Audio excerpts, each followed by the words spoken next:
तुमचं म्हणणं बोलता येत नाही ना.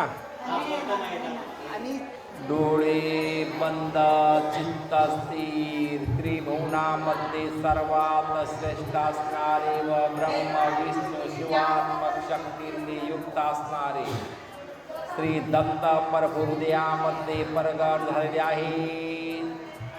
पण दत्त प्रभूंच्या शक्तीनं बाकी कमाल केलेली आहे. शरीरामध्ये ज्या काही 72,000 नाड्या आहेत त्यामध्ये प्रवेश करून ब्लॉकेज पूर्णतः नष्ट केलेले आहे. जी काही न बोलण्याची स्मृती मनामध्ये तयार झालेली होती ती पूर्णपणे खेचून घेतलेली आहे. शिव मुखामधील पीडा, मेंदूमध्ये जी काही पीडा होती, मुखामध्ये जी काही पीडा होती, कानामध्ये जी काही पीडा होती ती पूर्णतः खेचून घेतलेली आहे. शिव बसता उठता येत नाही ना. आता बसा खाली लगे डोळे उघडा म्हणावा. चालायचा प्रयत्न करा. नाही एकट्याला चालू दे, एकट्याला मागून राहा, उभे राहा. दमाने चला. आजार रूपी स्फूर्ती शरीर रूपी यंत्रावर खेचून घेण्यात आलेली आहे. बोलता येत नाही असं तुमचं म्हणणं आहे ना. होईल ना आता बोलायला लावू ना आपण. दमाने चला.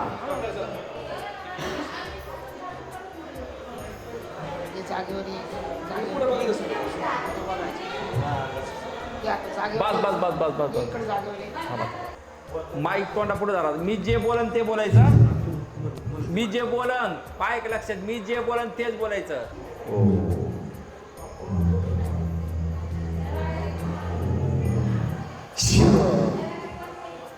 आई म्हणायचं. आई, बाबा, बाबा, दादा, दादी. एक, एक, दोन, दोन,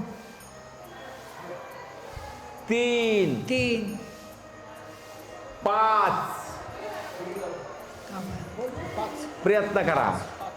पाच. दत्त कोरपा होईल. बोलणे पण दत्त कोरप्याने चालू होऊन जाईल. महिन्यामध्ये स्वतःचे स्वतः चांगल्या प्रकारे हिंडता येईल, फिरता येईल, स्वतः कमी कमी करता येईल.